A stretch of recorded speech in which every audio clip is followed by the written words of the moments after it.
నెబుకద్నెజర్‌ని దేవుడు ఎంతగా చెకితే, ఎంతగా నెబుకద్నెజర్‌ని రూపిస్తే, నెబుకద్నెజరు ఈ భిన్నమైన మాటలు మాట్లాడుతూ ఉన్నాడు.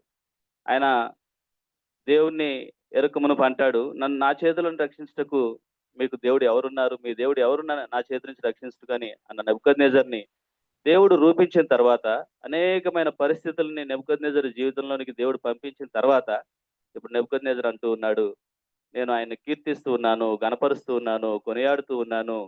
ఆయన చేయి పట్టుకొని నీవేం చేయొచ్చని అనుటకు సమర్థుడు ఎవరు?" అని దేవుని స్తుతిస్తూ ఉన్నాడు. నెబుకద్నెజర్‌ని రూపించటానికి, చెక్కటానికి, నెబుకద్నెజరు యొక్క అంతరంగాన్ని, ఆత్మీయ జీవితాన్ని చెక్కటానికి, రూపించటానికి అనేకమైన పరిస్థితుల్ని దేవుడు అనుమతిస్తూ వచ్చాడు. రాజ్యం నెబుకద్నెజరు నుంచి రాజ్యాన్ని దేవుడు తీసివేశాడు. మనుష్యులు నెబుకద్నెజర్‌ని అరణ్యంలోనికి తరిమారు. అడవి జంతువుల మధ్య నివాసం చేశాడు. పశువుల వలె గడ్డి మేసాడు. తల వెంట్రుకలు, గోళ్ళు పక్షి వలె మార్చబడ్డాయి.